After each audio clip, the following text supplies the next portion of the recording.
Lawful disclaimer and notice of intent. This podcast and all related content are created, owned, operated, and sponsored exclusively by me, the sole author, speaker, and producer. Any other product, service, and/or entity, living or non-living, which may be discussed, displayed, and/or somehow given attention on this podcast is not and has never been an endorsement, advertisement, support, and/or any other kind of validation for its existence in any capacity, nor at all intended to at all facilitate its continued existence in any capacity. I mention things on what I consider to be an as-needed basis to fulfill what I consider adequate as evidence in my best attempt to prove the reality of who I am and what this podcast is attempting to achieve to clearly demonstrate what I consider to thoroughly substantiate my assertions. I act simultaneously in private and public capacities, and this podcast reflects my direct and autonomous expression. It is created and published from within Canada, but is intended for a global audience, including legal jurisdictions in the United States and all common law nations. All statements, views, and narratives presented are based solely on my personal experiences, perceptions, and understanding of the reality I am facing, including ongoing egregious defamation, targeted harassment, and credible threats to my safety and life. I do not and never have claimed that my views aren't extremely, if not completely, accurate interpretations of objective reality, particularly given the information I had access to at the time that I may have expressed them. I explicitly and permanently do not consent, have never consented, and will never consent to any entity, living, non-living, artificial, institutional, governmental, spiritual, and/or otherwise, claiming and/or exercising any agency, ownership, and/or representation over me, my will, my name, my voice, my life story, my spirit, and/or my creative works, in whole or in part, under any conditions or interpretations in any time or place. Any such attempt is non-consensual, void ab initio, and constitutes an ongoing violation of my dignity, rights, and autonomy. Any possible exceptions will be extremely clearly, explicitly, publicly named by me and have the exact scope of my consent well defined on this podcast. For example, in the case of me hiring an attorney to represent me as part of a formal legal process, taking action on a notice of intent provided by this podcast.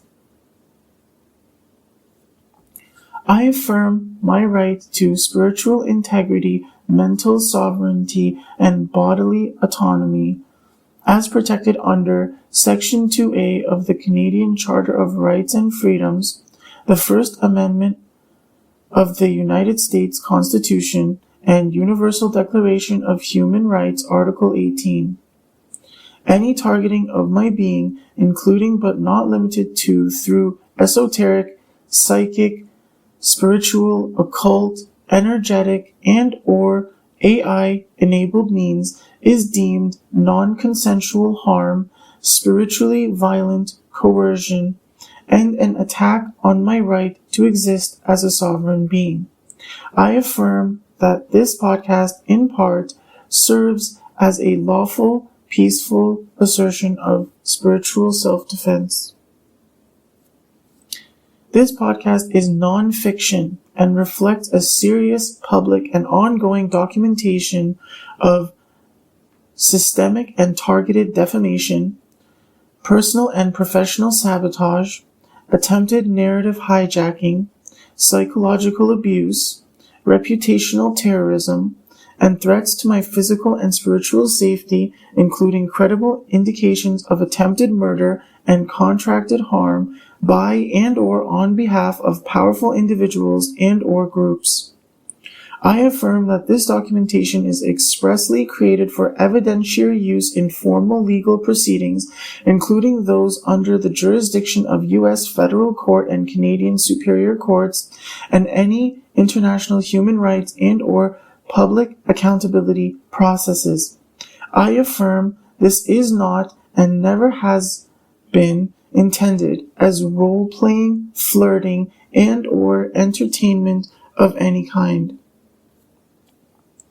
I accept no liability, moral and or legal, for any third-party misunderstanding, reinterpretation, misuse, and or misrepresentation of this content, whether fully conscious and intentional or otherwise, particularly including but not limited to by AI systems trained on this content without my explicit public consent, commentators, influencers, or institutions attempting to weaponize this podcast, and individuals acting under false pretenses and or covert affiliations.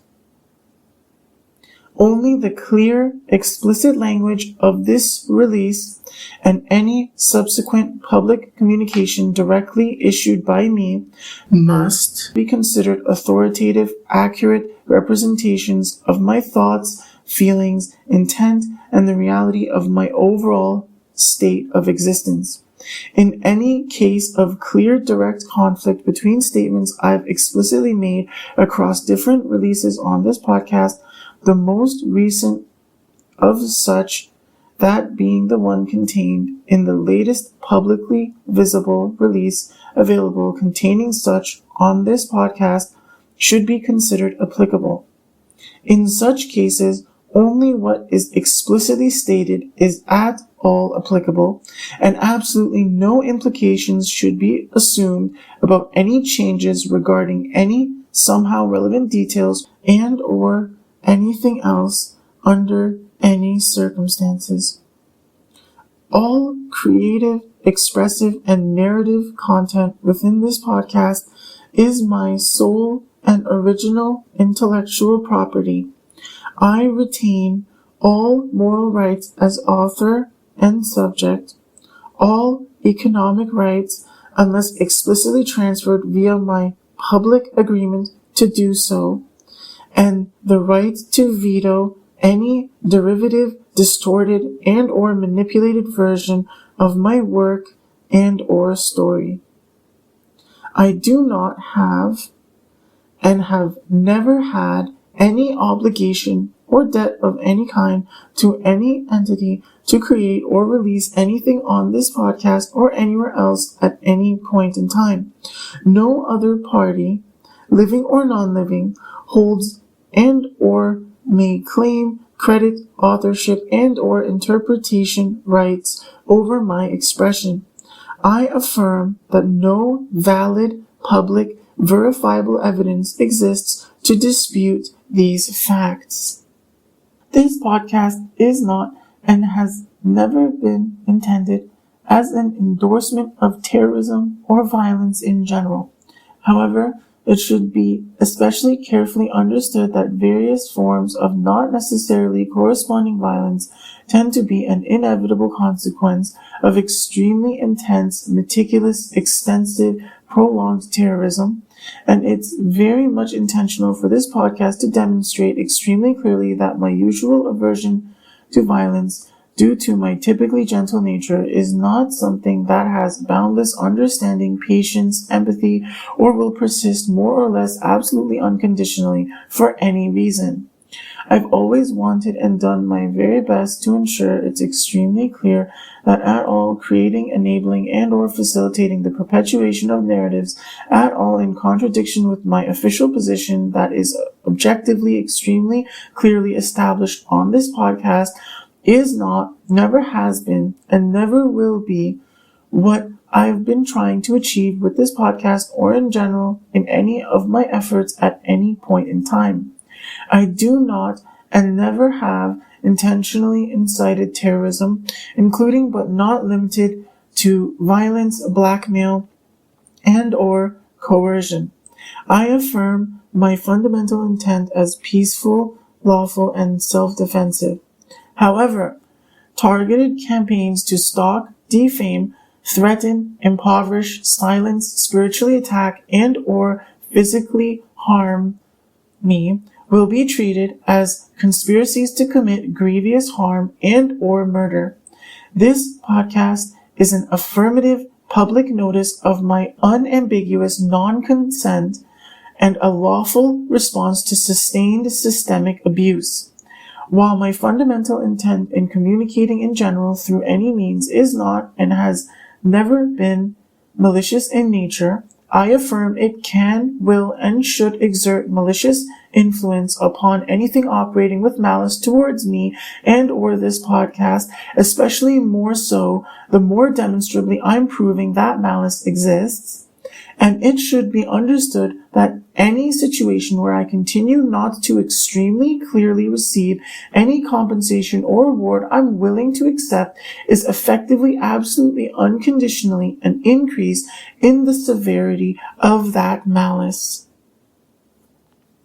I've created the entirety of this podcast under extremely harsh circumstances that I've always believed and asserted are entirely unjust for me to be left in, given the reality of who I am. Circumstances of my existence, including but not limited to my current housing status, financial vulnerability, and material limitations, do not and cannot invalidate my legal personhood, expressive rights, and or entitlement to protection under law. I reject any attempt to diminish my credibility and or rights on the basis of poverty, social class, and or housing insecurity in accordance with Section 7 of the Canadian Charter, the Due Process Clause of the U.S. Constitution, and international law prohibiting discrimination on the basis of economic status. Despite the extent I've irrefutably exposed the truth surrounding a conflict that should have been so extremely obviously recognized as extremely serious to the point that my efforts on this podcast should have made a substantial difference in my life long ago, my life circumstances continue to not have meaningfully or clearly improved at all whatsoever. I still have not ever received any compensation or reward of any kind whatsoever for any of my efforts at all involving the conflict being addressed by this podcast, neither directly nor indirectly from any source.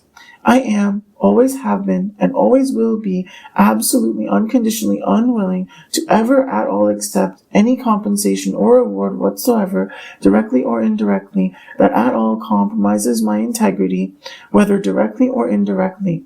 I do not, never have, and never will consent to it being at all considered to be me and or any entity operating at all with my consent and or best interests regarding any communication somehow claiming and or implying that I somehow do ever have and or ever will unofficially support any kind of position at all contradictory with what I've said on this podcast. This disclaimer and notice of intent supersedes any and all contrary interpretations, explicitly including any and all unauthorized claims therein made against me. I reserve all legal, expressive, spiritual, moral, and intellectual rights without limitation. Any attempt to silence, reinterpret, discredit, and or co-opt this documentation must be treated as malicious bad faith conduct and may be cited in formal legal proceedings as evidence of further targeting. At some point shortly after my last release on this podcast, I've now gotten locked out of my personal Gmail account. Logging into it has been put behind a forced prompt for me to provide a phone number to even access it.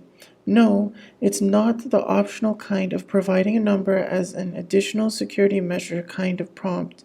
It's literally saying there's suspicious activity on my account and it's required for me to provide a phone number to make sure it's really me on a device I've already been using to access the account and was already logged into prior. Entering my password again isn't enough. Providing my recovery email and a recovery code sent to it isn't enough. I'm pretty sure a lot of people recognize having gotten a prompt like this themselves before, at least once in their lives, but I'm also pretty damn sure the Google system didn't just randomly decide to force me to provide a phone number on a device I was already logged into on its own all of a sudden. So I can't imagine there isn't an actual human behind this happening. My password clearly hasn't been changed, nor my recovery email, so believing someone fully hacked and took over control of my account doesn't really make sense. But to randomly lock me out of my account from a device I was already logged in at and wasn't actually doing anything suspicious, instead of sending me an email alert that someone is trying to hack my account or something, if that was happening, is also exceptionally strange to me. At this point, I'm convinced that me calling out Slightly Poetic in my last release has prompted some scumbag egregiously abusing their credentials at Google to lock me out of my account.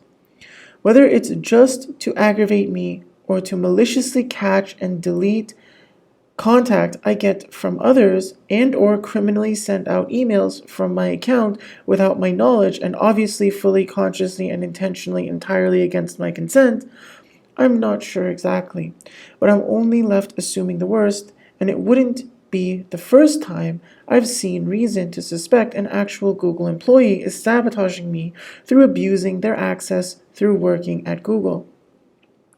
I've actually literally had someone I don't know who specifically personally contacted me in the past and mocked me by flaunting that they apparently work at Google and were throttling my ability to send emails, literally explicitly stating that it was because they were trying to gain favor from Kimmy and achieve some stupid selfish goal to get Kimmy to come to some convention they were going to in exchange for promising Kimmy they'd force me to shut up or something. They were pissed off at me that I kept standing up for myself and wouldn't let anyone get away with treating me how they have been. It might be the same scumbag now trying to sabotage me because they can see just how serious this situation is and how much of a scumbag they really are for ever helping anyone try to silence me.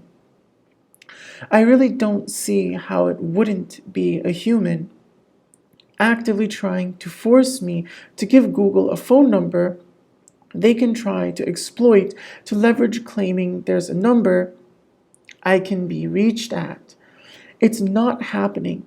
Just in case they're really trying to make some stupid excuse to try to justify their behavior, I decided to very recently check Slightly Poetic's socials and realized he actually now has a management email he uses as his public official contact email instead of the Gmail account he'd previously listed that he sent me the email I mentioned in my last release from. And I want it to be very clear that I wasn't ever trying to misrepresent how he'd perhaps prefer to be contacted in case that was unclear. I've now added his management email to my official mailing list on top of his old official contact Gmail, which I'll be keeping on the list unless he contacts the correct email address to request removal from the list, as is stated extremely clearly at the very beginning in emails I send to my mailing list. As far as losing access to my personal Gmail, I don't really have anything I particularly care for on that email anyways, and anyone with anything meaningful to say should be sending emails to my official publicly visible contact email address, which is currently thedarkredpillsocial@gmail.com. So I'll just check periodically to see if my personal Gmail account is unblocked later. And for now, I'll just not care. I guess I'll just have to merge both the mailing lists back into one larger one I'm sending to all at once, just from my official contact email now, since I'm not going to let some prick abusing their power at Google stop me from sending emails to a large portion of my mailing list out of vague concern I'll be framed as abusing my access to Gmail somehow and restricted on my newer account. For the record, I've already had a few people contact me at the correct email I've given to unsubscribe from my mailing list, and I've removed them shortly after without any arguments. It seems like there's some new goddamn insanity and egregious defamation happening of me behind the scenes pretty much every day, and I feel increasingly weary of serious abuse of power occurring to me by some Google employee when things like this happen. I find it worth mentioning that if anyone sent any emails to my personal Gmail recently, I haven't received them, and you shouldn't expect me to. And if you've received any emails from my personal Gmail at any point after the last release I made on this podcast, it's a literal criminal who's criminally impersonating me entirely against my consent by abusing their Google credentials, and not me, nor at all endorsed, encouraged, supported, and or otherwise validated by me in any capacity to any extent, and it never will be. I myself am not and have never been a Google employee, nor have I ever at all claimed otherwise, and there's absolutely zero real evidence otherwise. I haven't went to any counseling or therapy, and I still don't feel it's necessary for me at all, nor would do anything actually good for me. But I heard someone obsessed with me has been, and the therapist is basically telling them to stop stalking me, but they just keep drinking alcohol and trying to ignore their problems. Lily's energy seems to be perhaps trying to invite me to seek some kind of help from her in private in that energy, so I imagine that person seeking therapy is likely Chloe and or John. I say that as opposed to just Chloe, because John Sode clearly was operating in some kind of similar extremely creepy energy as Chloe Chan Kin, to the point they clearly seem to have some kind of secret connection behind my back. I imagine Lily's probably hoping I want either or both of them back in my life, and so probably hopes I'd privately open up to her in attempts to achieve that. It's not happening. Ever. Seriously. While I'm not completely closed off to the idea of ever at all associating with Lily, that's only ever if and only if Kimmy will have the kind of connection I've always wanted her to have with me. Literally any other incentive would never be even remotely at all adequate to make me even consider allowing Lily at all in my life ever for any reason. As for the energy of Chloe and or John and the professional counselor or therapist they apparently spoke to, they were being told basically to stay out of my business. They have to bring up things they've done in the past, and that counselor is telling them there are things they need to change about themselves, and that's something they did not want to hear. They wanted a quick and easy cure to just casually get over having to care at all about how they hurt me and just move on with their lives like they're a good person for it or something, apparently. That person might be having stomach issues and headaches and other physical things, And apparently, that's what prompted them to go get some kind of help. I'm hearing especially for migraines. This person wants good information and to hear everything's going to be fine and they weren't the problem, but that's very much not what's happening. Strangely enough, I recently checked Janet's stream and she was complaining about being sick and having migraines recently.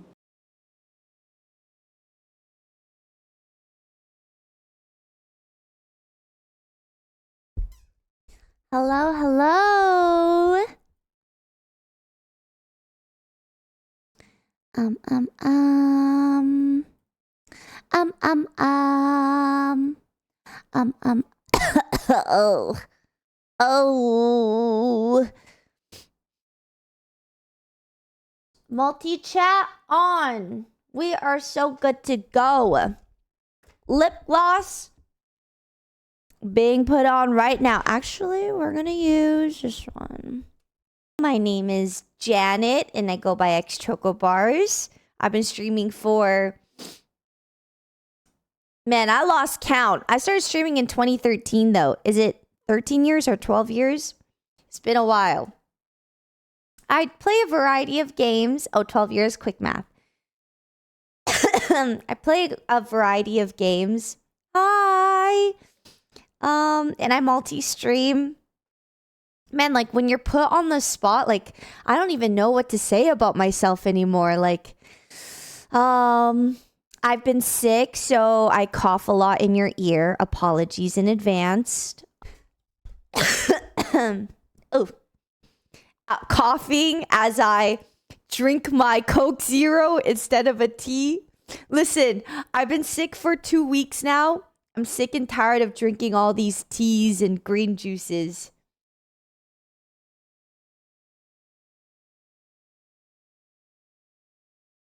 Am I an Emjin ally? Oh, is that their ship name? I have seen stuff like that. I don't know what's going on, man. I'm an ally to any love as long as they're not like a relationship where they go and kill people and hide bodies. You know what I mean? I love love. I love love. As long as they are great people, you know, go love you. Go love each other. That escalated quickly. Well, that's my one little thing, you know. I can't just be out here going, yeah, I approve of everyone, you know. You know what I mean? What if that age is wrong and someone clips it out of context and then they go on Twitter and then they go, "Hey, look, this streamer approves of people in relationships who murder people." You know, like I could, and then I'm canceled. Boom, there goes my streaming career. Boom, all because I said vaguely that I love every single relationship. See, you gotta give boundaries so that no one can cancel me. Exactly.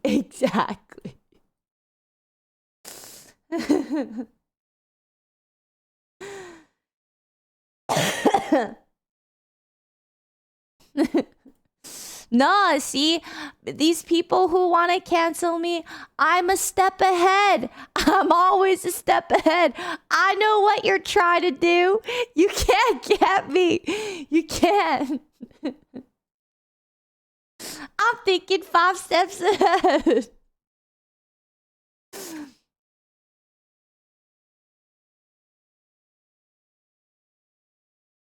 I'm predicting the moves exactly, precisely.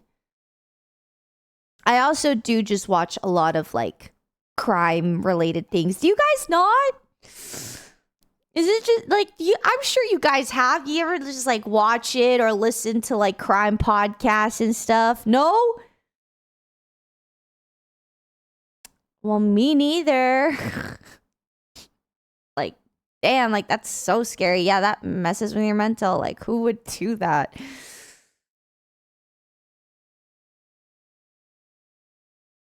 She started off that stream explicitly mentioning putting lip gloss on, practically with an urgency within seconds, but she can't be the one going to a therapist and trying to drink their problems away for obsessing over me, right? I mean, I don't know how Janet lives her life, so she might be, but I don't really see any clear indication Janet's been obsessed with me because I really don't want to take one comment about putting on lip gloss as suddenly a massive indication that Janet's secretly extremely obsessed with me. It would have to be some really secret and extremely creepy obsession if she has been. Also, I've never had any particular position towards Extra Emily and Agent being together. I don't know or particularly care about their relationship, although I also would say I find substantial difficulty in supporting a relationship that would somehow be based on the foundation of murdering people and then hiding the bodies. Although I'm not really sure why Janet felt compelled to defend herself explicitly about being against that, and specifically in relation to Extra Emily and Agent being together. I don't know who Janet's scared of clipping her on Twitter and then trying to cancel her, but I myself have never particularly been trying to cancel Janet. Although I can say that if she's ever been supporting Kimmy and Celine dating while helping them destroy my life and set me up through Chloe, then Janet's actually secretly indeed supported a couple trying to murder people and hide the bodies, since that's the kind of dynamic I experienced from Kimmy and Celine being romantically and likely also sexually involved. I also found it quite strange that Janet talked about watching a lot of crime-related things and listening to crime podcasts, which certainly doesn't seem very on brand for her. Anyways, I'm hearing there were a lot of people that knew about the situation with the alcoholic obsessing over me, knew I was left behind and rejected, but now there's nobody else that energy can talk to, and if there are, they're telling that person the same things. That person feels like I'm the only one they can talk to about this, and they somehow need my help to get over me or something. They think I'm going to pump them up and make them feel better about themselves. That's not happening. I don't care who it is. The energy informing me of the situation really emphasized this person needs to stop being so obsessed with me and heal on their own. Things are coming out about things they've done to me behind my back, the things they've said and done. I imagine this will end up becoming only more and more clear to me over time. I guess I'll have to actually pay at least a bit of attention to how Janet starts her streams sometimes too now, in case I have to call her out for increasingly suspicious, extremely devious, creepy behavior, trying to make my life difficult and acting like it's somehow appropriate that she's obsessing over me in some really weird, indirect manner. Well, in a separate energy, I also recently saw Lily energy talking about relatives connected to child services and or the Justice Department in general. Someone is dirty.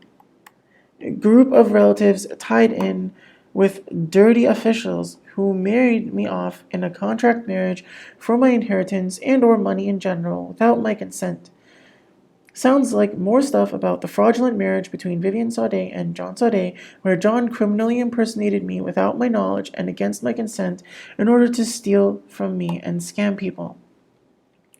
I'm hearing it was a contract marriage not for love.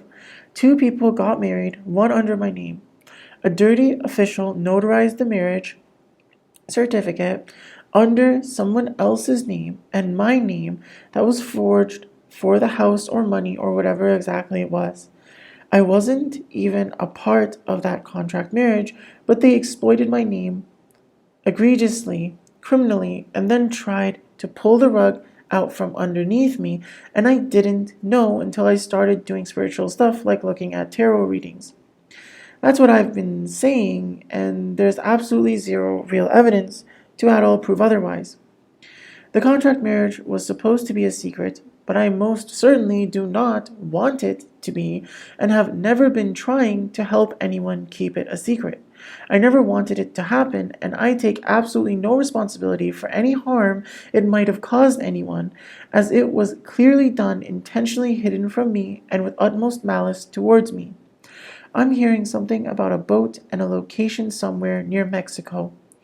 Some body of water that criminals involved have been burying or dumping this money now that this has been getting exposed, and they know they're about to get caught up because they don't want me to have what they know is rightfully mine.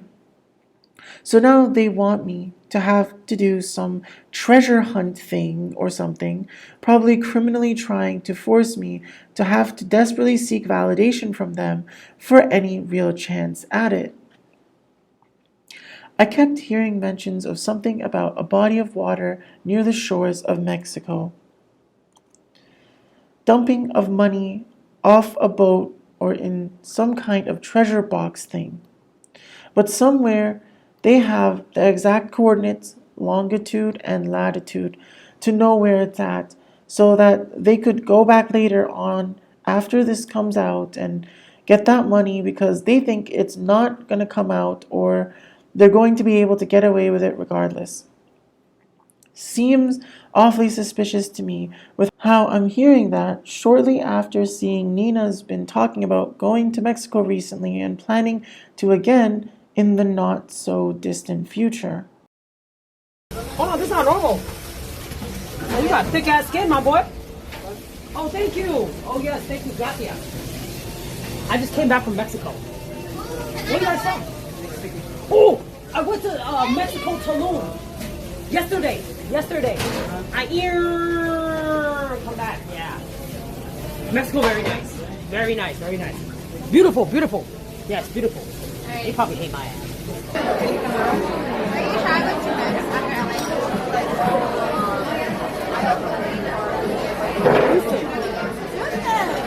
Guys, we're going to Houston again, bro. I'm after Houston. Maybe Mexico again. So perhaps she's directly involved in trying to hide money from me that's mine, hoping this will all blow over and she can just go pick it up later. At least that's what it seems I'm hearing from Lily's energy. I was being guided to get a divorce from the contract marriage, but I'm not even sure what that entails in this situation. I've already explicitly been saying I've never consented to being married to anyone. I've never participated in a marriage in my name.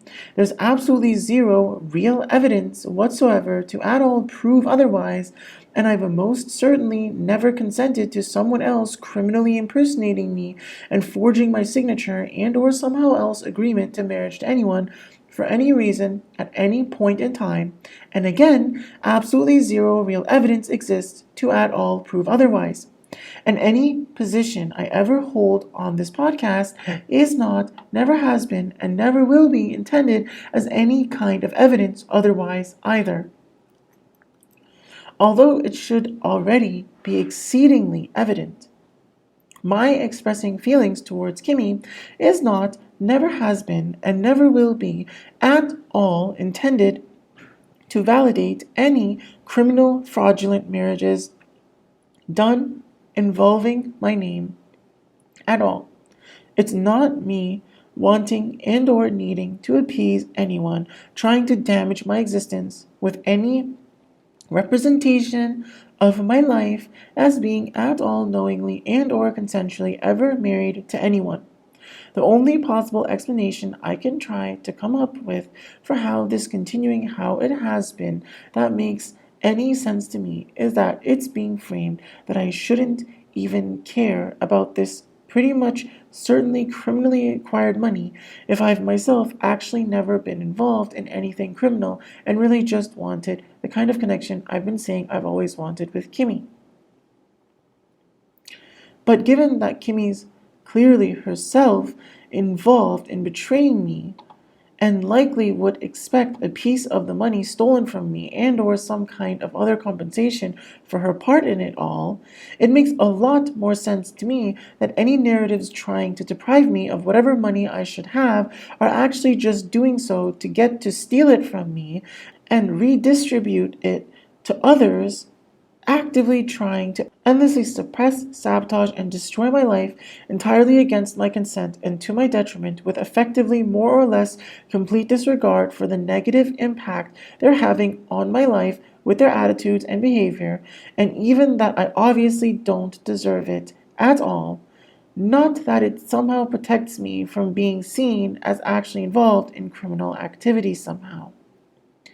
In yet another energy, I'm hearing someone's recently gotten news that their family is being investigated. It's someone that's still trying to sacrifice me. They're being investigated for not giving me what was meant for me. I was supposed to be given some sort of really big monetary value thing, but they stole it.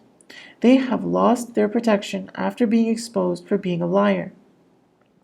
If it's my relatives, the most obvious things they would have stolen from me are the life insurance money that Dixon fraudulently took out into his own account without my knowledge, against my consent, and then didn't give me a penny of, and there might also be some kind of inheritance Rosa left me that John and or others in that family are trying to steal for themselves as they hide its existence from me.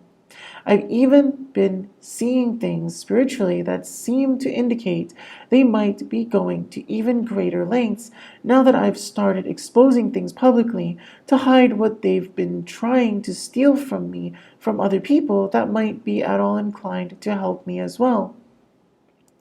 To be clear, if there is some extent of difficulty I'm facing because of some inheritance Rosa left me that's being hidden from me and probably attempted to be stolen from me, I'm not blaming Rosa herself at all for it. Long ago, I at some point heard from Dixon that Mary actually apparently tried to contact me and tell me Rosa was in the hospital as she was dying.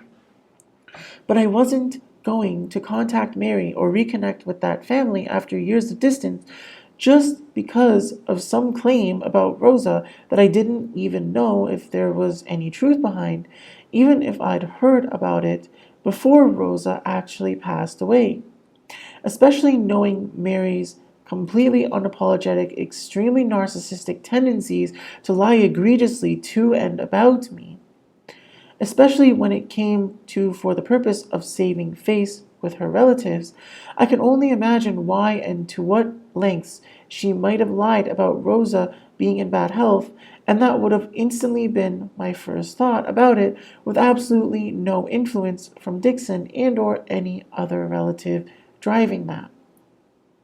And even learning it wasn't a lie, I still feel absolutely certain Mary would have tried to then frame me as some extremely selfish, opportunistic, disingenuous scumbag and tried to validate her narratives about me as a terrible person if I'd cared to try to show up and gain favor from Rosa or something like that, while she's literally on her deathbed after being so distant from her for so long, because I could see how badly Mary had poisoned that entire family's view of me for her own selfish gain.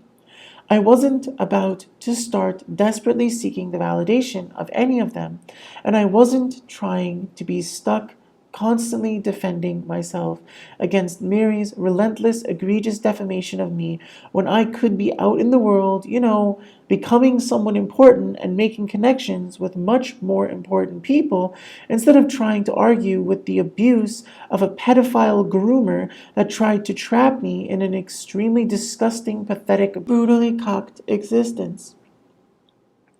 Seems worth mentioning at this point that I still haven't received any messages about anyone being locked up.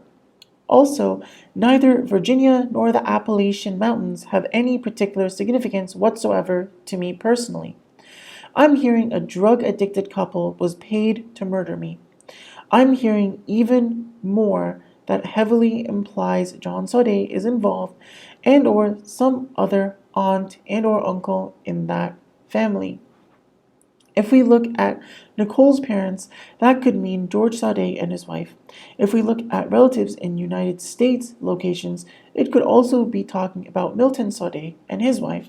But the talk of drug addiction and also deep and dark sinister secrets involving being involved with human trafficking really points to what I saw from John. I'm hearing someone is seeing the truth about them and what they've been hiding from me and how they tried to human traffic me and forged court documents and attacked all aspects of my life. They're calling me a healer and a warrior and seem to believe it's a divine calling for me, if that means anything to anyone. I personally struggle to see literally anyone at all I've ever had in my life as any kind of healer, except maybe Kimmy if she'd stop acting like such a massive narcissist towards me, which I most certainly have been trying to make her feel called to do and see absolutely nothing wrong with that. And while I can certainly see there are several who fight spiritual battles who are involved in all this, I've never particularly been trying to lead any of them to believe it's their divine calling myself, although that's not meant to completely invalidate their feelings or position they might have spiritually if they feel it resonates with them. That energy said something about having a rainbow aura and being born in the 1980s. But I was born in 1994, and I don't know what color I'd say my aura is if I were to try to put a color on it. Maybe rainbow just means my energy carries across all the colors because it's so powerful. I guess that might make sense, but that would mean someone born in the 1980s has been heavily violating my energy and that extreme potency it carries. Only Edison and Skara are born in the 1980s and seem relevant enough to this situation among all others I could think of, so maybe one or both of them are rather egregiously exploiting my energy and have been knowingly cooperating with my relatives' activities trying to sacrifice me.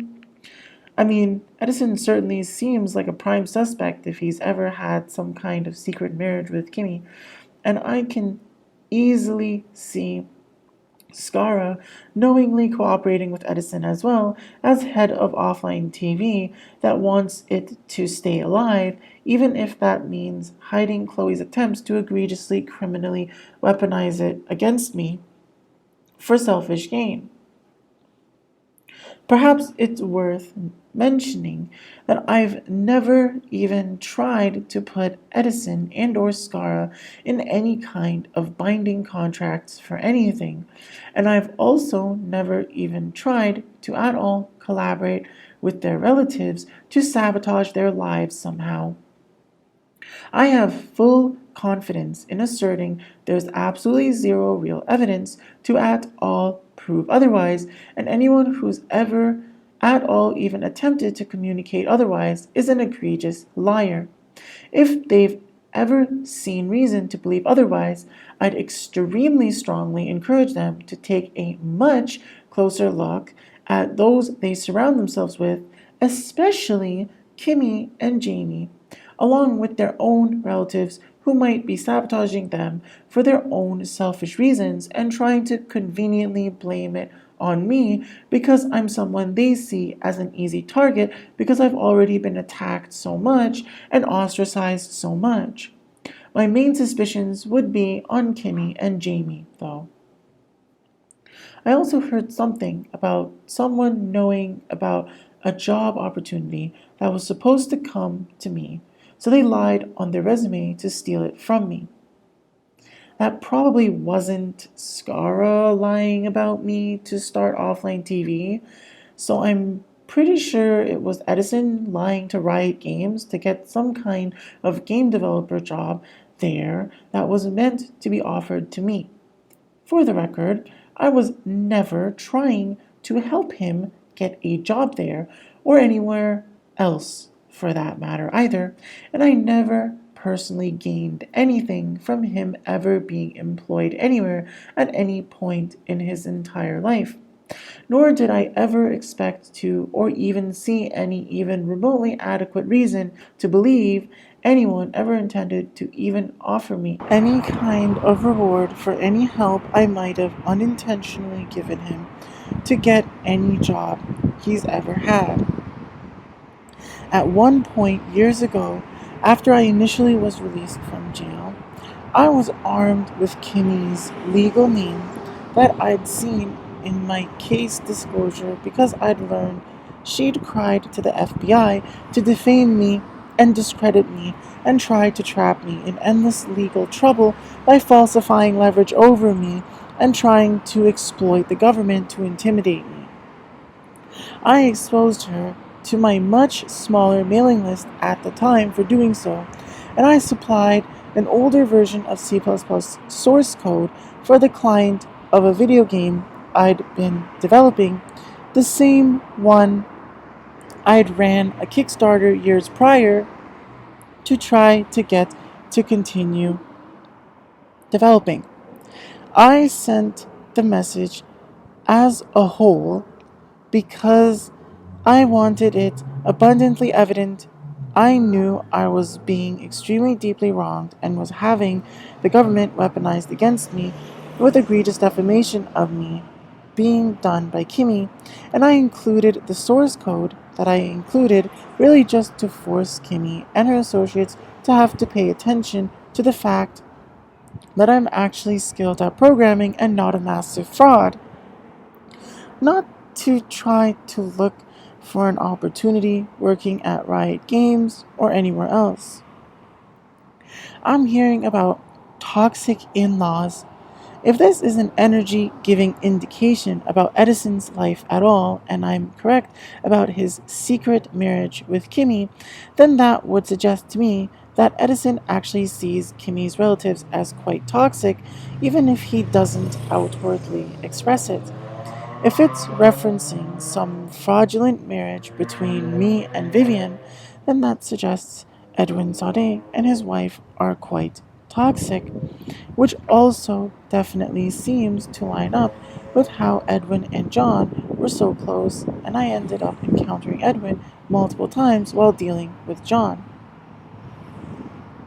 The reason I tend to refrain from putting more blame on Edwin is because I didn't see nearly as much evidence to suggest his knowing involvement in drug-related crimes and human trafficking. I saw evidence for John's knowing involvement in. And Edwin also works for the Canadian government in some capacity, as far as I'm aware, I believe as some kind of tech consultant managing some of the more hands-on workers in certain tech-related fields in at least one part of the Canadian government.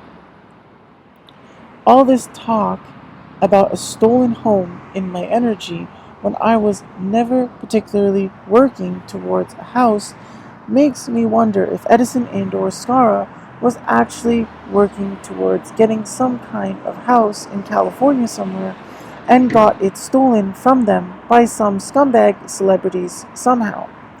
I really don't know the details, and I wasn't ever involved in helping them, nor in helping those that might have stolen it from them, so I can only very vaguely speculate based on spiritual insights I'm seeing.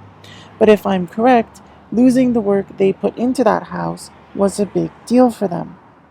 I mean, if it's in LA and a pursuit of someone like either of them, then it's probably a mansion somewhere nice and wasn't a trivial effort, so I can understand why they'd be really upset if it was stolen.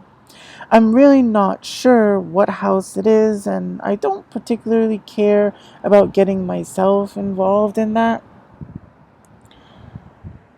I heard something about videos of me being sexually assaulted on the dark web. That sounds strange. I mean, I don't resonate with being sexually assaulted ever as an adult. So unless there's some absolute freak that recorded something violating me as a very young child and is so disgusting they put that on the dark web, then maybe someone non-consensually recorded Edison and or Scar as somehow being sexually violated and then put it on the dark web. I don't know. I haven't seen any clips and don't have any more details, so I'm literally just guessing here. I have no idea if either of them at all resonates with ever feeling sexually assaulted or by who it might have been done if he does. Definitely can't be me that sexually assaulted either of them, and that's about as much as I know about that. I heard something about people putting hidden cameras in someone's home and profiting from the footage without their knowledge or consent. And Marion, Illinois, possibly being relevant. That location doesn't have any particular significance to me personally. I'm hearing about being about to receive unexpected blessings and being held in high honor from that energy, which perhaps indicates that's how Edison and or Skara might be inclined to see me for exposing things. I don't know. Maybe it's talking about Kimmy seeing me like that because Edison was screwing her over by exploiting me and she was left blaming me for it while thinking I was intentionally helping Edison or something. Maybe Skara will start being inclined to see me with respect because he starts realizing that both Edison and Kimmy are massive scumbags trying to frame him for things and or steal from him and then blaming and trying to frame me for it. There are a lot of possibilities. It seems likely to me that Edison and or Skara have some kind of knowledge about a corrupt official orchestrating an organized crime group to attack me. I'm hearing someone seeing through the lies is protecting me, especially from a zodiac water sign, so Cancer, Pisces, Scorpio. So Edison and or Skara are protecting me from Kristen and or Lily? I heard Kristen's going to end up going to jail, so that's got to be at least part of it. Lily's energy is helpful sometimes and hurtful sometimes, so I guess partially blocking it would be protection. But if it's just one person, then Kristen's been doing a lot more criminal stuff than I ever imagined he'd do to me.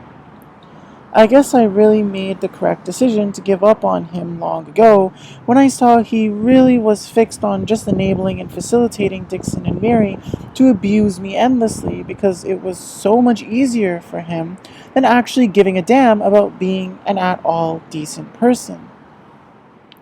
That whole energy has also strangely been somehow linked to wrestling for reasons unclear to me. I recall once, long ago, it was as if Kristen was trying to end up boxing me or fighting me somehow, and he was so arrogant with acting like a tough guy and how he portrayed me that I literally had to call him out for basically trying to provoke me to lash out at him with violent rhetoric in front of my entire mailing list. He cowered away immediately, like the massive fraud, coward, and loser that he is. But it was strange to me that it ever even happened in the first place. It was around the time Matthew Wu just extremely creepily showed up at Dixon's house one day. I was there years ago and tried to bully, coerce, and gaslight me into believing I'm an extremely pathetic loser that should abandon myself and extremely pathetically desperately seek his validation and guidance in life basically forever.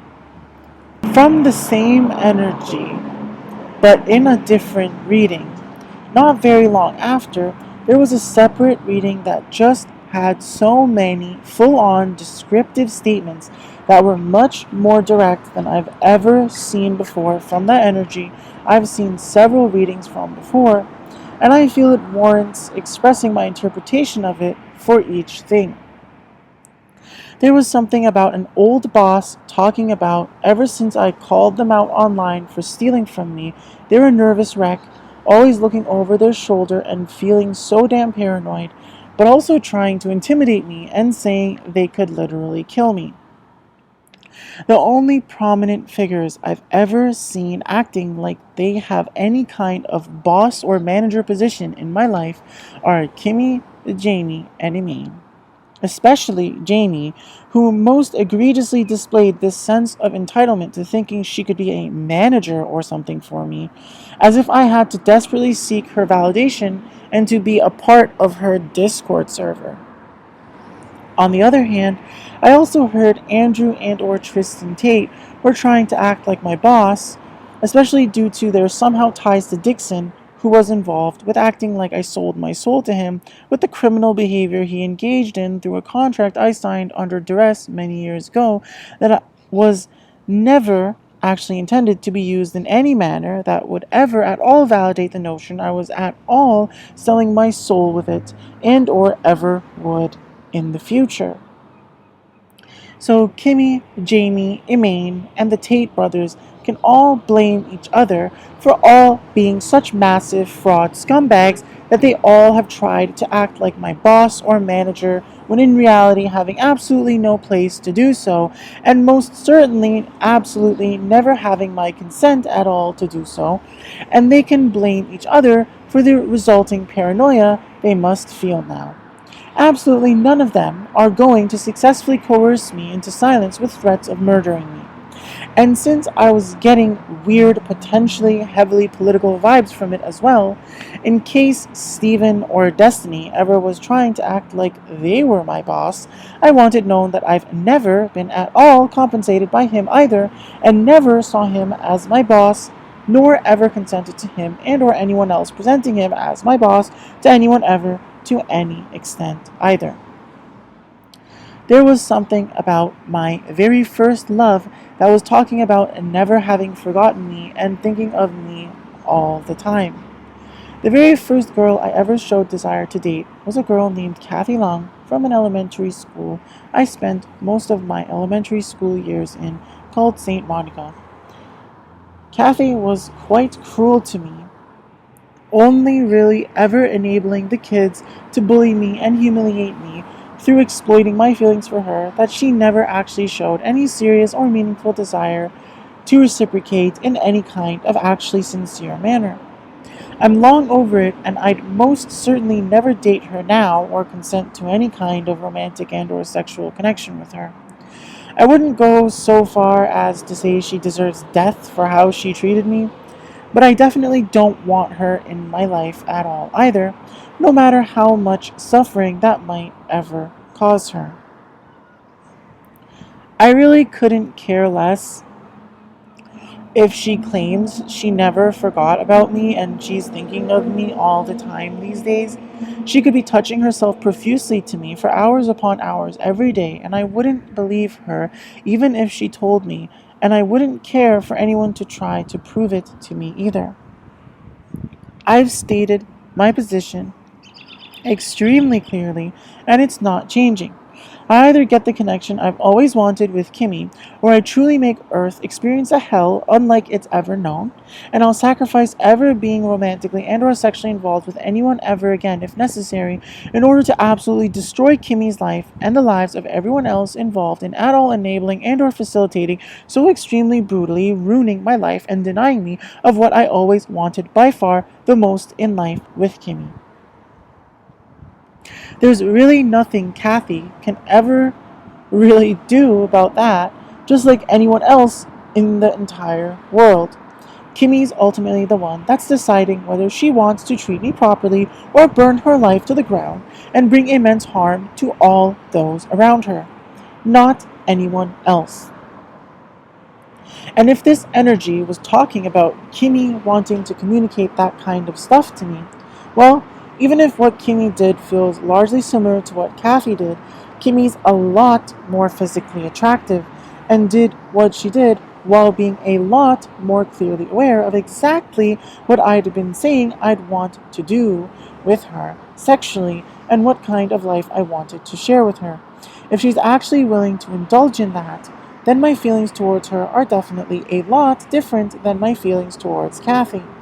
I'm pretty sure Kimmy does actually read my emails, or at the very least cares about the overall message I communicate through the communication I've been doing all these years, and it's been well over a decade since I've ever actually sent or received any kind of direct communication to or from Kathy, whereas at least Kimmy's streams and social media posts are some kind of clear communication, even if it's indirect. So it's a lot more believable to me that Kimmy actually still thinks about me often. A demonic relative, I'm pretty sure is John Sudday, seems to be getting exposed to me by Andrew and or Tristan Tate energy. I'm hearing just like how serial killers like to keep trophies of their kills as mementos, John also enjoys doing the same thing. He apparently has an entire hidden room inside of his home where you can find hundreds of videos of him molesting and or sexually assaulting many children throughout the years. He sees it as a trophy room, his safe space where he can relax and find comfort. Ew, gross. I don't know what they expect me to do with that information, whether it's true or not. Go tell the FBI to raid his house or something then, if you're so sure. If such a room exists, he didn't share it with me, and I obviously didn't go hunting for it. I was there trying to survive hitmen coming after me on the regular, not on a secret government mission to collect evidence to expose John. I guess it ended up sort of effectively serving like that unintentionally in the end, because he really seems to be a massive scumbag, pedo, and I never knew. But I'm not going out of my way to try to help the government any more than I already have with any kind of in-person activities anywhere near him. The most I'll do about that is maybe talk about what I'm hearing on this podcast, and if the government won't take further action, that's their fault, not mine. The only alternative interpretation I see is that Andrew Tate and or Tristan Tate have some insane pedophilic library they're hiding in some hidden room in their house, but it seems insane to me to think they've already had their things raided repeatedly and haven't been charged or found guilty for any of that. They seem to be in a position more situated to enable and facilitate that kind of behavior, and a track record that suggests it's very possible, and perhaps even much more so than for John. But then again, I also really don't know what kind of life John actually lives when I'm not around. There was something about supposedly righteous FBI agents saying that they've been watching those attacking and abusing me from the beginning, and they know who's actually in the wrong. But the same energy later trying to present itself as a repressed memory was trying to claim that when I remember that repressed memory, it will be difficult for me because it's painful, but only then will I heal. That sounds a lot more like some kind of extremely devious coercion, trying to force me to put excessive emphasis on and obsessively fixate on some kind of past trauma, one that may or may not have ever even happened, and effectively basically start self-sabotaging and being so emotionally dysregulated and hurt and confused that I see that as healing instead of what's actually healing, and moving past whatever thing the FBI seems to want others to believe is some repressed memory that I'm unable to actually heal myself from or move on from. I suspect at this point that the FBI is rather egregiously unapologetically corrupt and conspiring against me because they're trying to falsify leverage over me with extremely devious psychological abuse tactics. They're trying to leave me so isolated, deprived, and confused while being visibly neglected in public and mocked for actually being more aware of reality and aligned with my true desires than it seems anyone's actually willing to accept, even nearly as much as they actually objectively should, if anyone at all significant in this reeking dumpster fire called Earth actually had even a semblance of true sanity and decency, and they're desperately hoping some trauma I've experienced in the past is going to end up becoming some hyperfixation I have, and that ends up deteriorating at my will to live and defend myself adequately to live the life I deserve. That certainly would explain a lot about why I haven't already been personally contacted by an FBI agent in person, explicitly identifying themselves as such with proof and providing me with information and evidence that actually rapidly sheds light onto this whole conflict for me and visibly gives me options on how I can proceed from a position that actually feels unquestionably empowering. There was something about Egyptian gods talking about karmic energies attacking me, not having any idea what's now in store for them, and it's only going to get worse and worse because they never should have bothered me because I belong to their bloodline. I don't know. I mean, I have nothing particularly against Egyptians, and I never have, but it sort of sounds like some weird thing where Fuslie might be trying to extremely deviously exploit her strange obsession with the show Yu-Gi-Oh! To act like she's helping me, while in reality fully consciously and intentionally actively suppressing and sabotaging me entirely against my consent to my detriment. I mean, I've said before that I see myself as a god myself. I was never particularly trying to draw upon the power of other gods, and certainly not a vague ethnic-based entity based on an ethnicity that I've never even actually felt any particular affinity towards. If it was talking about Asian gods, then maybe I would have been able to see it as something where Kimmy and her Asian friends are saying they'll stop being so racist towards me, and maybe I would have seen it as a compliment at least, or something like that. But what I saw instead was just kind of concerning to me. Perhaps Big Skanger has done some really stupid thing with egregious false narratives he's been trying to fabricate about me recently, and Leslie's gotten really pissed off and is done giving him chances to repent to her for betraying her somehow in the process or something like that. Well, Leslie herself has pissed me off quite substantially by enabling and facilitating, and possibly even to some non-trivial extent, basically forcing Kimmy to end up secretly marrying Edison and possibly even having a child with her, when Kimmy should have never had children and should have ended up with me instead, without ever having gone through the trauma of some whole broken marriage that I'm now going to have to deal with comforting her constantly if we end up together, because she's going to have even more severe attachment issues because of. If Leslie trying to help me is only ever really going to result in continued attempts to force me to validate Kimmy at all, ever putting up resistance to direct communication with me and being sexually intimate with me in person, then I never want any help from Leslie ever again. I'm absolutely serious.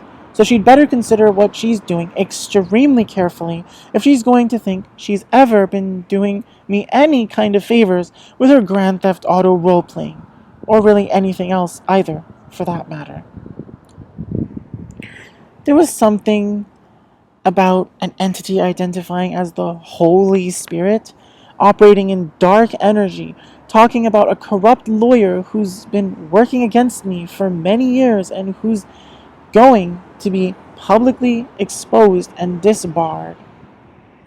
I don't know who it's talking about, and I don't particularly care, although I certainly hope any lawyer that's so corrupt they're actively participating in a conspiracy to murder me for undoubtedly some kind of selfish gain at my expense against my consent suffers.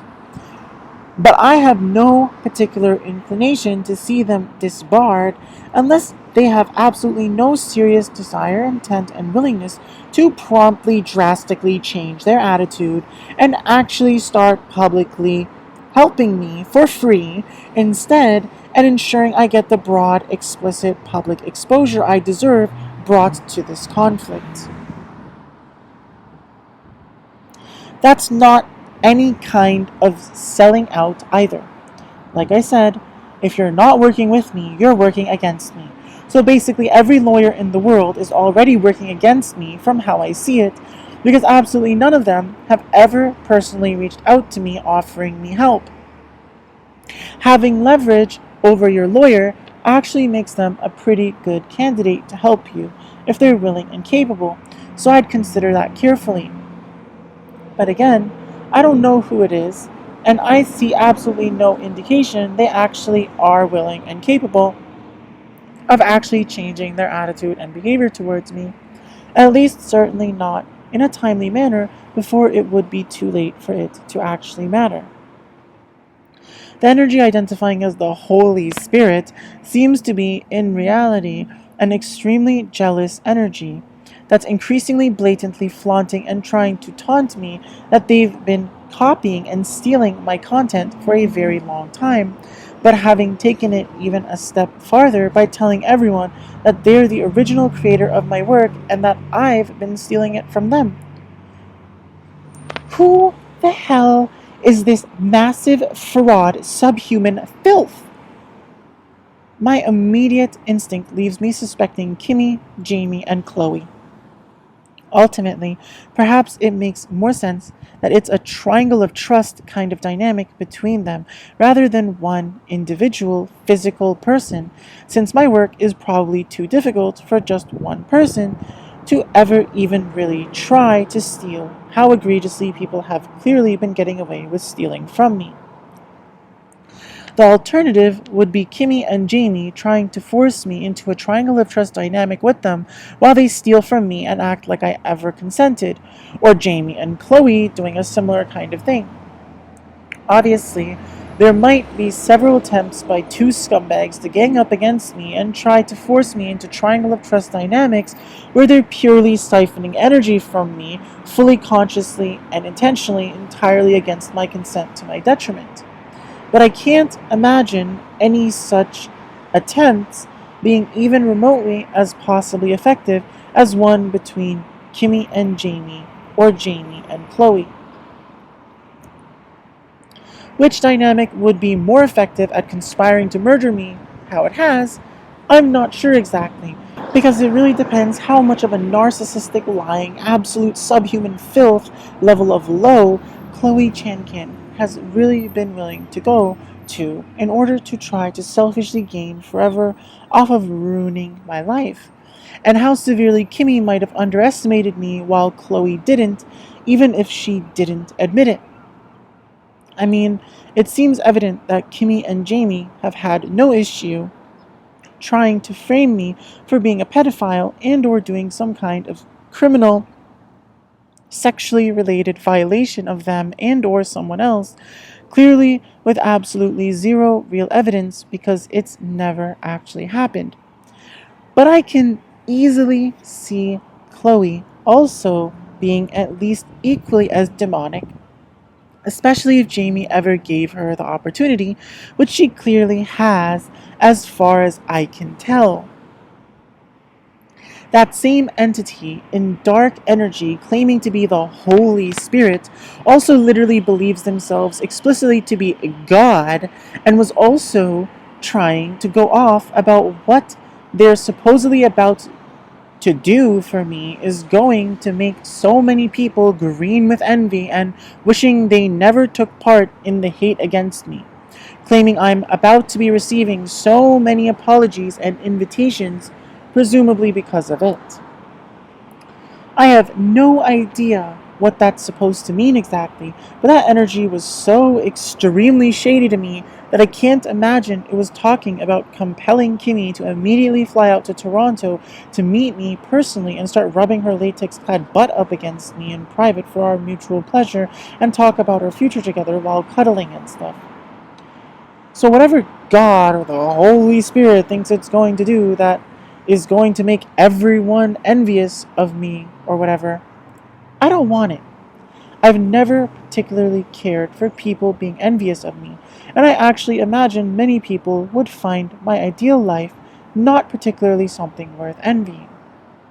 There are probably a lot of other people out there that seem like they'd be living much better lives and are much more successful or whatever, and I imagine the average person would be much more inclined to envy them instead.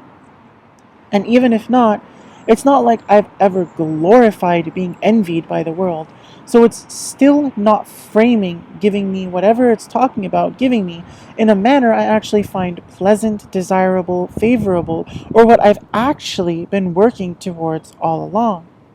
If I had to take some wild guess, I imagine it's actually talking about continuing to subject me to the same unbelievably horrid, relentless, perpetual, absolute terrorism of my life, ultimately getting me murdered based on egregious defamation of me that I never wanted and or consented to at all, covering it up, and most egregiously criminally benefiting Angels Kimmy, I Gumdrop, and Chloe Chan Kin entirely at my expense, against my consent, from it all, while empowering them to lie about it to the world with the least amount of effort necessary, again entirely at my expense, against my consent, after they likely were by far the greatest contributing factors of all to my life being the perpetual, sheer, absolute, hellish nightmare of nightmares that it's been. There was something about being some sort of tarot card reader that was also taking credit for being part of the dark energy, calling itself the Holy Spirit and God, and also trying to take credit for operating in a differently shaded energy. It was blatantly flaunting that they pretend to be all love, light, and healing, but in reality, they take bribes to fake readings and even work with the devil himself. Certainly sounds like how I see the consequences of the existence of the three criminals I just mentioned above and how they live their lives. Perhaps it was intended to particularly aggravate me, but I've never trusted that energy at all. It's always reminded me of the murderous white heart emoji energy Arya's publicly officially been conspiring and attempting to get me murdered with. And even before that, the extremely unpleasant, unwanted, and undeserved vibes that it represents being egregiously, criminally, forcefully injected into my life entirely against my consent. It was much more so a heavily internally spiritual thing than necessarily something easily perceptible by physical tools of divination, because I can see it tends to represent itself quite differently often when I see it manifest in those physical tools.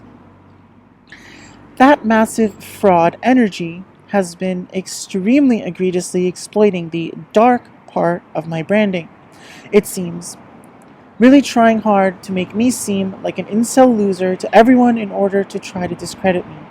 It also later explicitly mentioned a criminal around me who's been attempting to set me up with the dirty law for apparently 2 years now and keeps failing, furiously questioning who I am.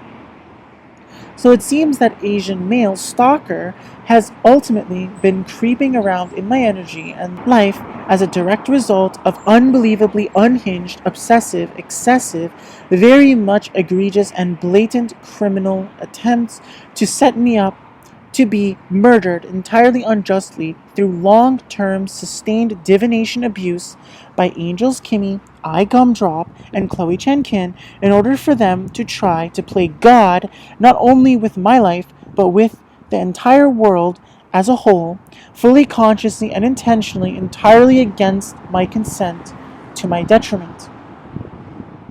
These criminal, absolute scum, subhuman filth that belong in prison or murdered, or one and then the other, seem to have been literally, fully consciously and intentionally, almost maliciously, criminally trying to endlessly, perpetually suppress and sabotage me to literal death, while in reality knowing all along that I couldn't be further from deserving it, while acting like they're the Holy Spirit and probably acting like they're saving the world from the biggest demon ever.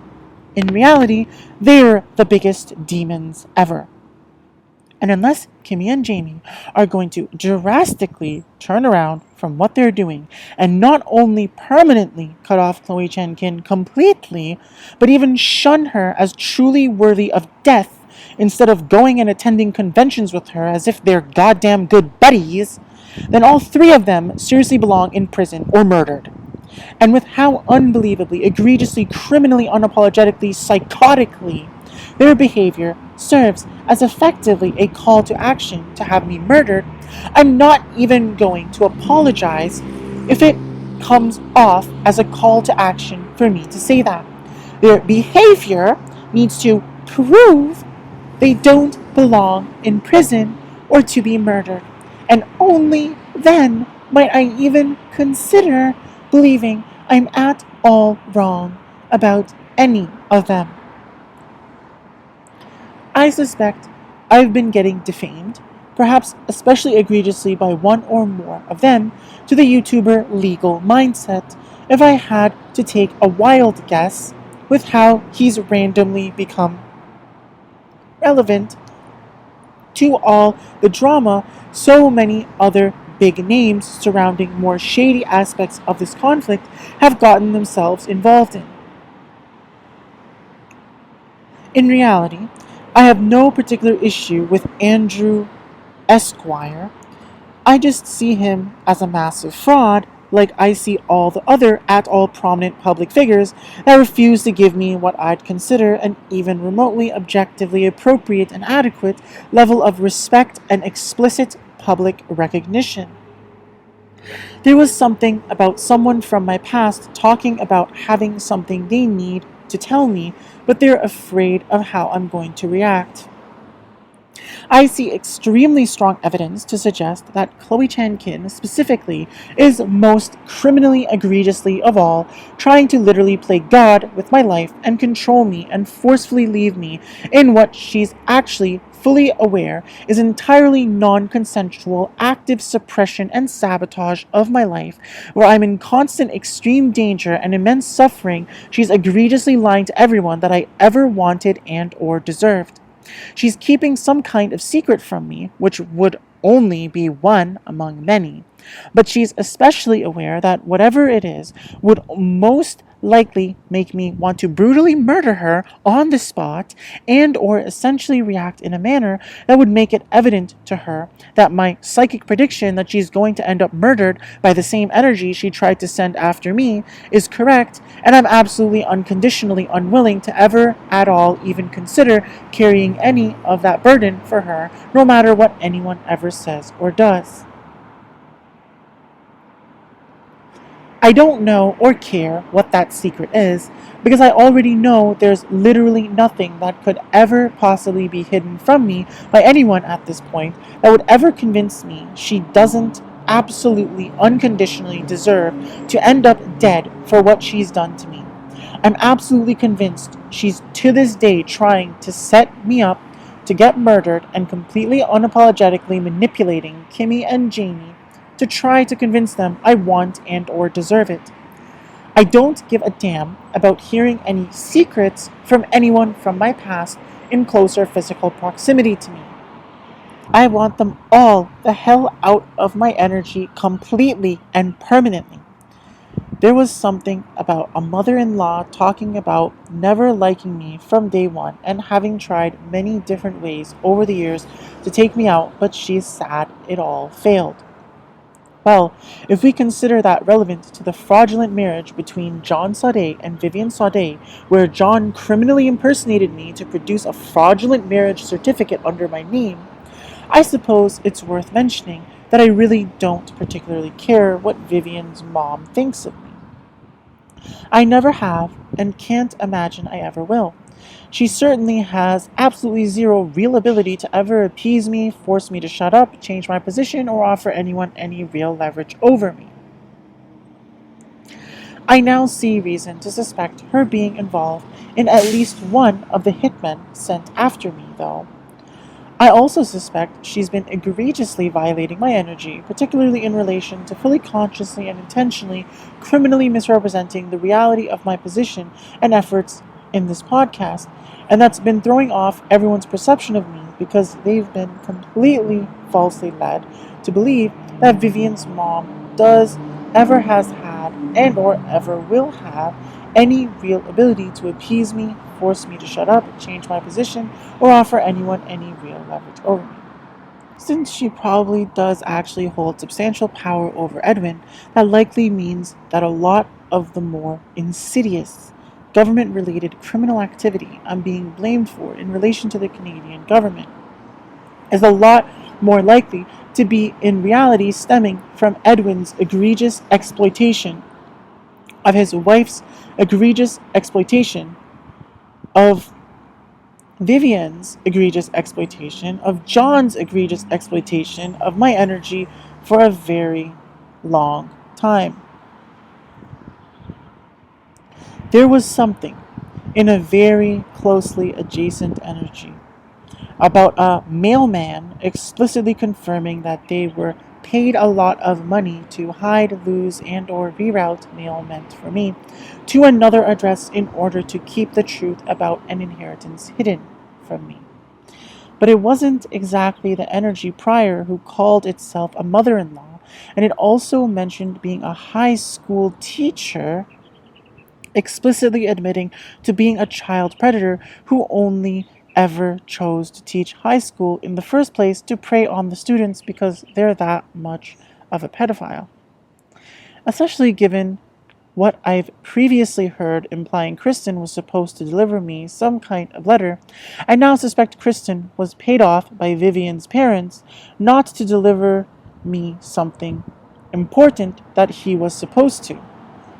I don't know what all the high school teacher stuff is about, but I suspect at least part of the reason, or perhaps even the payment itself, for betraying me how he did, was for Kristen to get some kind of access to Nicole Sade, who he sexually violated when she was a child, and who he wanted to get some kind of opportunity to engage in some kind of romantic and or sexual connection with, by enabling that entire family to shift blame for all the horrid things they've done to me and each other onto me, as I've been getting framed for it all in front of celebrities and law enforcement.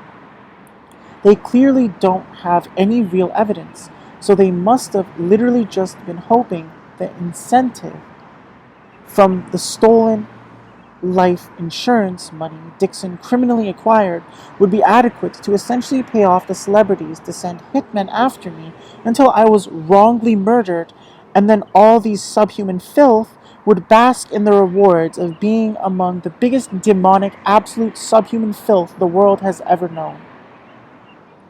There was a quite unhinged energy calling itself Jesus Christ, talking about intending to cause conflict between parents and children and in-laws against each other, quoting a verse from Matthew in the Bible. It was saying someone from my past wants to come clean to me about something because God has penetrated their heart a little bit, and what they're going to tell me has a lot to do with everyone that I knew from my past, including relatives, old lovers, old friends. Well, that definitely hasn't happened. Again, absolutely nobody from my past has actually approached me in person, nor do I want them to, nor has anyone ever had any adequate reason to believe otherwise. Anyone from my past claiming they want to approach me is an egregious liar. They're not serious, they'll never be serious, and they're only lying to keep me suffering. Absolutely nobody should ever believe otherwise. I don't give a damn what they want, especially when it's backed with absolutely zero actual, demonstrable, clear, positive intentions towards me. And for that energy to literally consider itself basically God in the flesh in my life, basically unbelievably, extremely patronizingly, intentionally refusing to actually clearly, directly, explicitly share information with me that they know is extremely important, as I literally face hitmen regularly coming after me in the physical world in real life, I genuinely hope they die a horrible early death.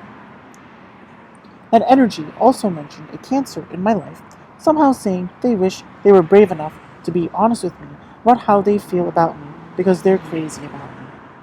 Calling me a kid.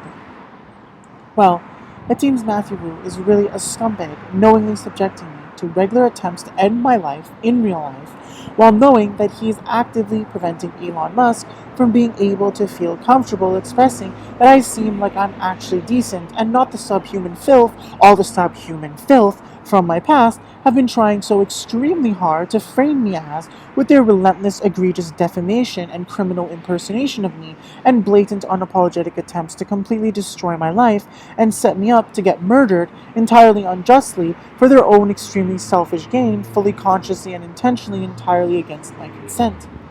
I wouldn't say I appreciate Elon seeing me as a child, but I have a much stronger dislike of anyone from my past somehow trying to convince Elon to enable and facilitate a conspiracy to murder me based on egregious false pretenses about me. To be completely fair, it seems it's possible that Elon Musk has been using corrupt FBI and law enforcement combined with the perversion that religion has made of spirituality in order to exploit how Kimmy, Jamie, and Chloe have been trying to play God with my life through egregious criminal exploitation of me through Foozly and Grand Theft Auto role-playing she'd do, specifically exploiting some connection between Chloe and Matthew. But I'm quite inclined to believe the much more prominent energy coming through in that regard is that Chloe tried to put a hit out on Elon and frame me for it through lying egregiously to Matthew and trying to control me and all my relatives, and especially Kimmy and Jamie, through that, and Matthew was selfishly gaining from it all himself, so he allowed it. If Matthew Wu has suddenly in recent times, or ends up suddenly becoming a lot more religious, then I'd see that as confirmation I'm correct about that. I'll never know because I don't want him around me ever again, regardless, and I don't particularly care either. There was something about a Wheel of Fortune talking about now turning in my favor, and that karmic retribution is about to shower me with many blessings or something.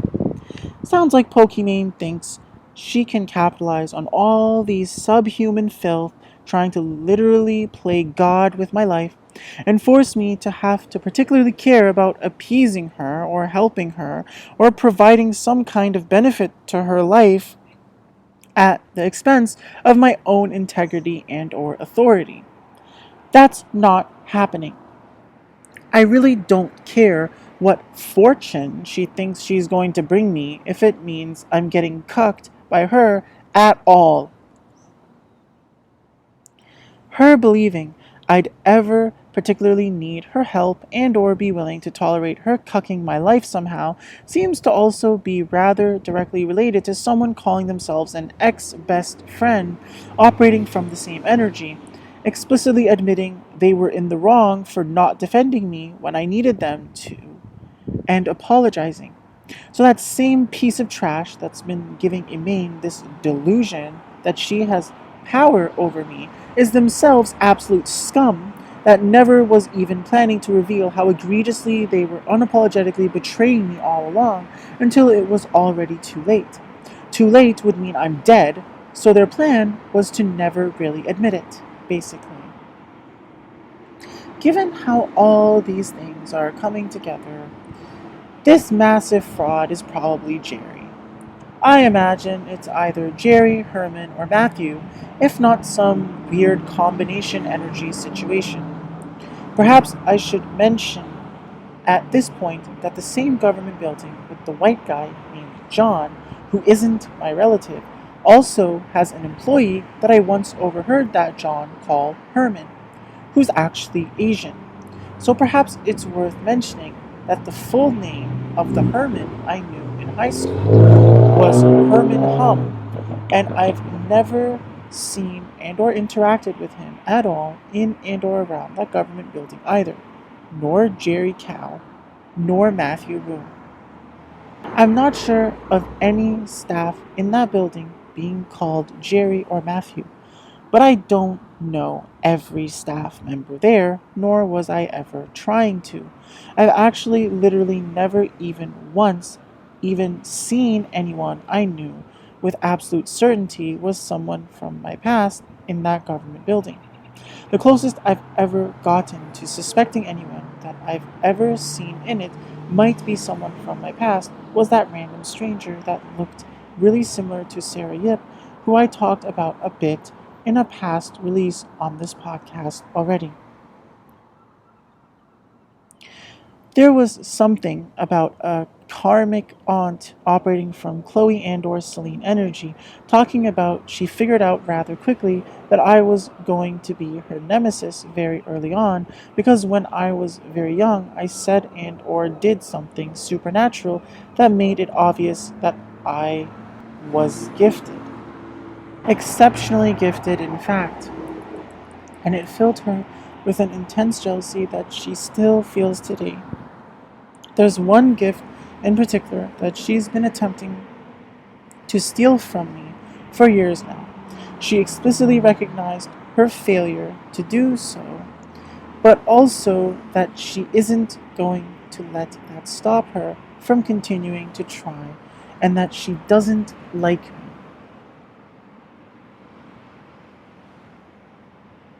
I'm not sure what exactly that's talking about, but I certainly feel like both Chloe and Celine have quite unapologetically, fully consciously and intentionally, egregiously criminally manipulated how others perceive me, entirely against my consent and to my detriment, in order for them to attempt to endlessly siphon my energy and authority for their own selfish gain, particularly in relation to reputation and professional prospects. And I'm absolutely certain they both know they've always been doing so entirely against my consent and to my detriment. Chloe did it a lot more with her body, and Celine did it a lot more with her mind. But I feel like both of them essentially spiritually raped me extremely brutally. In all honesty, I quite despise both of them for what they've done, but the difference is my hatred of them is objectively very much warranted, whereas their hatred of me is objectively very much not. They're actually extremely mean-spirited losers for hating me, whereas I'm just someone with actual integrity and decency who didn't want to become extremely brutally, entirely unpleasantly, perpetually cucked by them, and forced to pretend to be attracted to men so they could go and enjoy actually pleasant romantic and/or sexual relations with women at my expense forever. Who knows, maybe they're both such extremely viciously, deviously demonic losers, they'll bond over it so much they'll get that lesbian relationship with each other that they're too turned on by vaginas to ever get from me. Or I'm wrong, and they'll both drop this entirely objectively unjustified goddamn feud they've been having with me basically ever since they learned I exist, and go try to endlessly terrorize someone else for their reputation. But that's probably not happening, since I've personally seen neither Chloe nor Celine as an aunt ever at any point in my life. There could also have been the additional meaning that I actually have a relative with that perspective, who I imagine would most likely be either Vivian's mom or Nicole's mom. Vivian's mom had incentive because she wanted to cover up the fraudulent marriage John did under my name, knowingly entirely against my consent to my detriment, to steal from me, probably because she was getting some kind of benefit from betraying me like that and clearly being so in on it with Edwin that Edwin himself also had multiple opportunities to tell me about it but never did. Nicole's mom was probably getting some kind of benefit from enabling and facilitating others to blame me for Kristen's and possibly also John's pedophilic tendencies and activities with one or both of her daughters, and perhaps in general. Neither of them have any real ability to appease me, force me to shut up, change my position, or offer anyone any real leverage over me. And if they dislike me, well, the feeling's mutual. Except, again, my dislike of them is objectively fully warranted, whereas their dislike of me is objectively completely unwarranted. There was something suggesting that someone Kristen might be married to somehow, perhaps Monica, was basically regretting choosing him over me.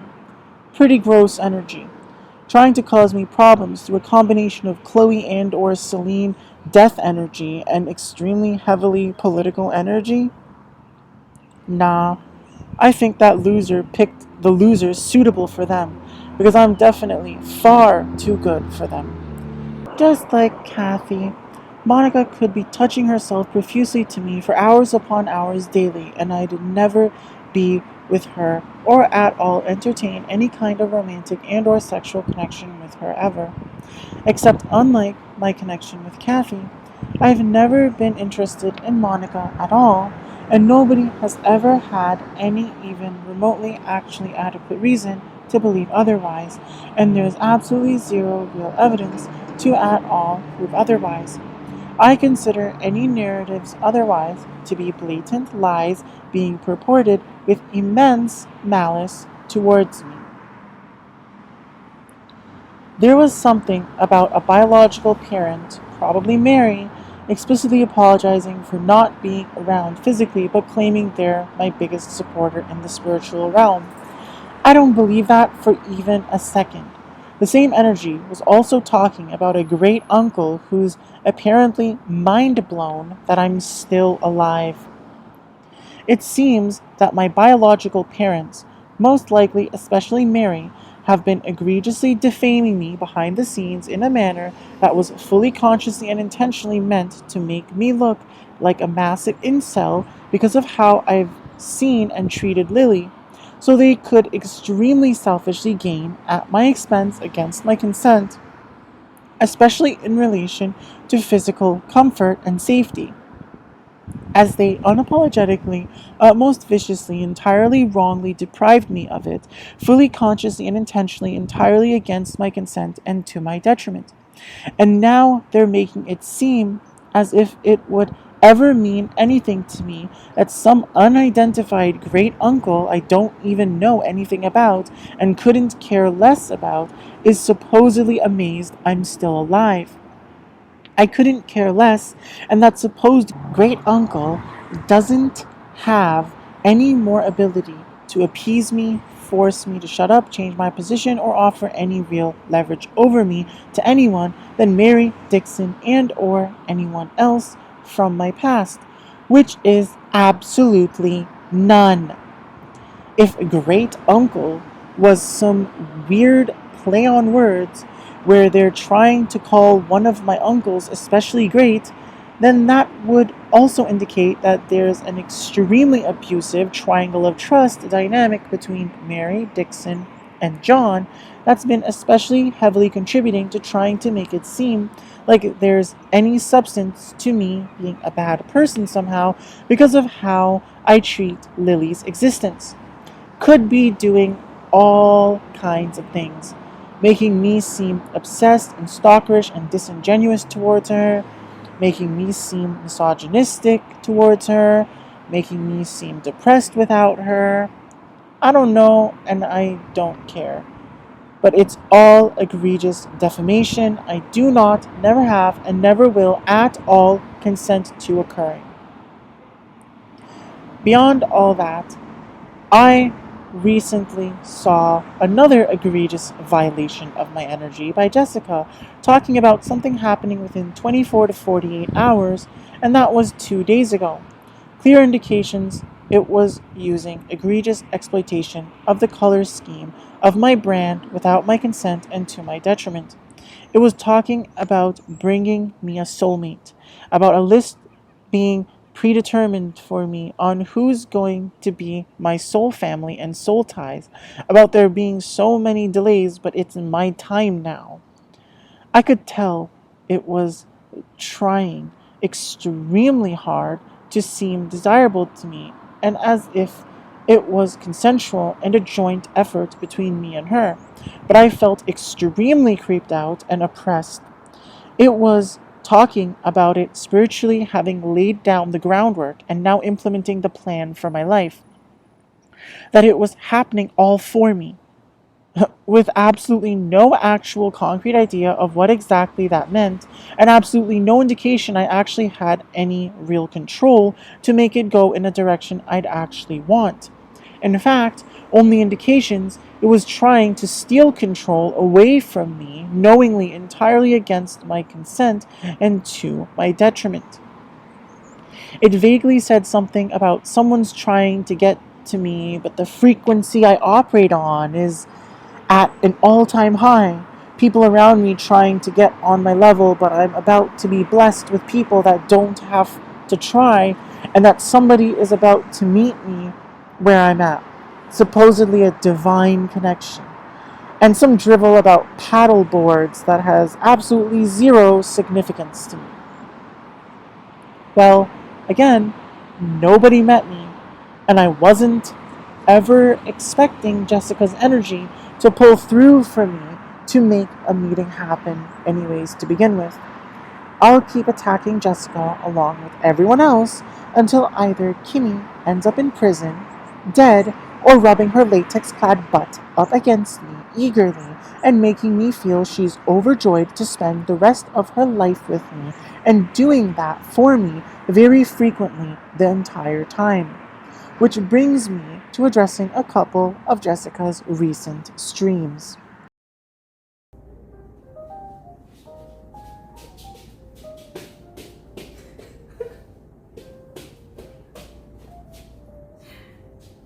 Okay, anyways.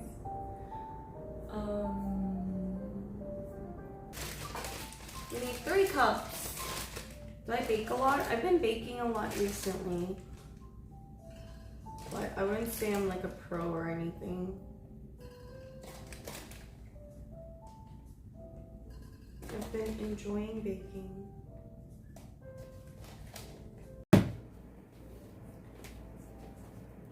Let's... Oh. I'm so tired from my period.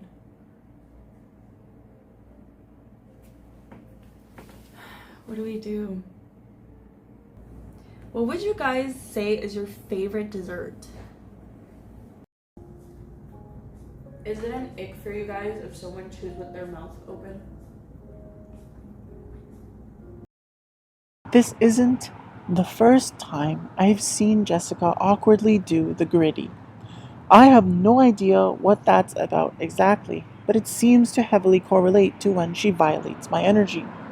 I've never said or done anything that should even suggest to anyone that anyone doing the gritty offers me any kind of benefit or at all appeases me, forces me to shut up, changes my position, or offers anyone any real leverage over me.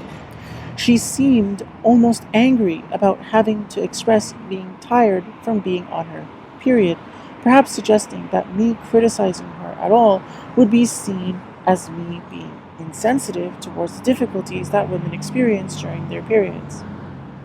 Which is false, but I'd also like to mention that isn't it strange that society sees it as a given that you should be understanding and accommodating to women's hormones when they're on their period and such, but men trying to deal with their hormones, even in ways healthier than women tend to, just by something like timidly trying to hit on women they think are attractive, is pretty much always seen as creepy? And this is coming from someone not particularly inclined to side with men or women when it comes to things like that. I've never particularly cared if someone chews with their mouth open or not. If it's being done specifically intentionally to disrespect me and be obnoxious, then that's different. But if it's just genuinely how someone comfortably eats, I really don't care, and nobody's ever had any actually adequate reason to believe otherwise.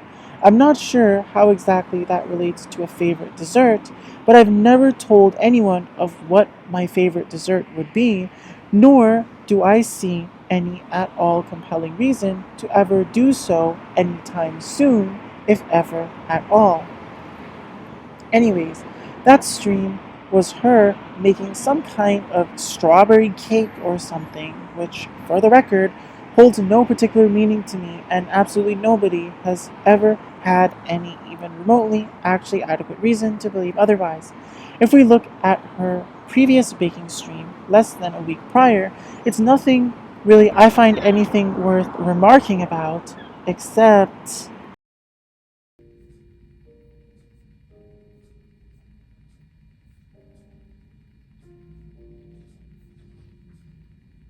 Awkward. What now? Start breakdancing.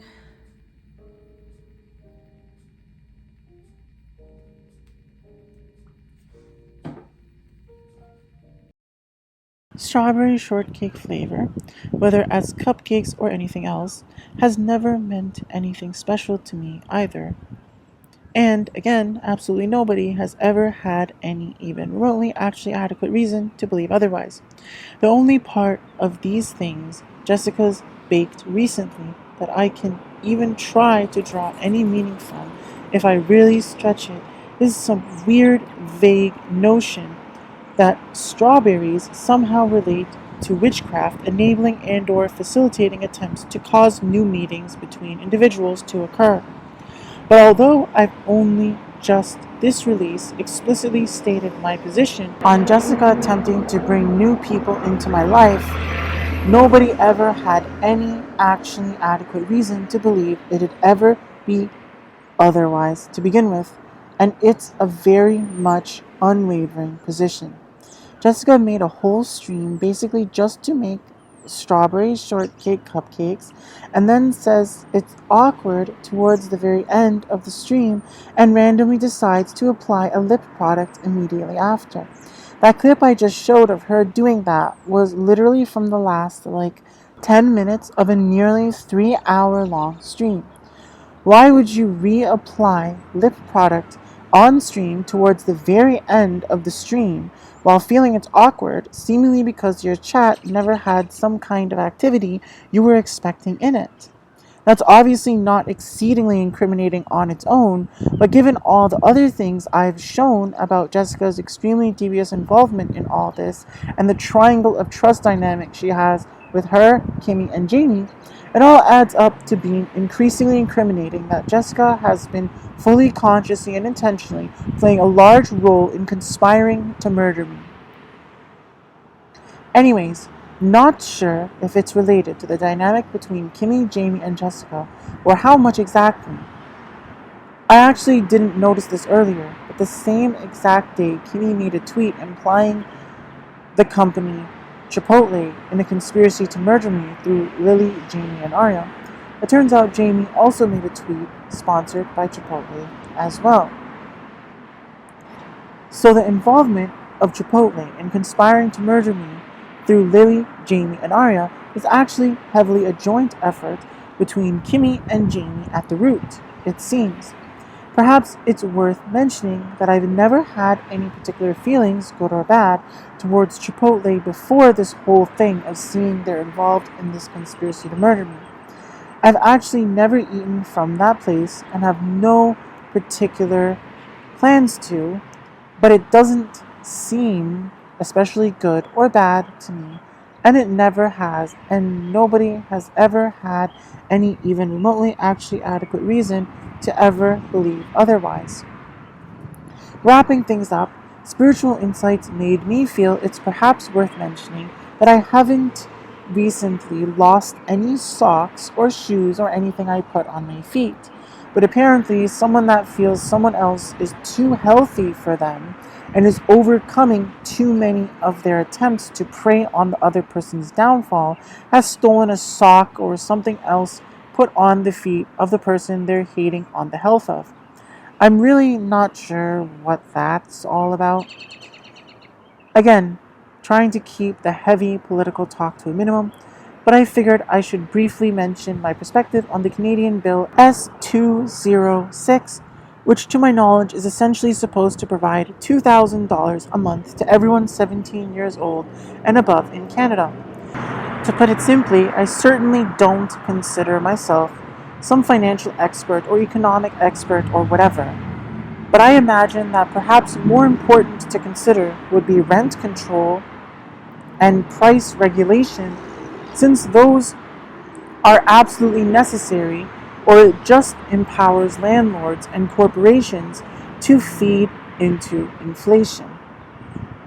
Also, I personally wouldn't benefit from it at all anyways, since I don't even have any kind of government ID to even collect such benefits currently, despite being legally born in Canada and living in Canada my entire life.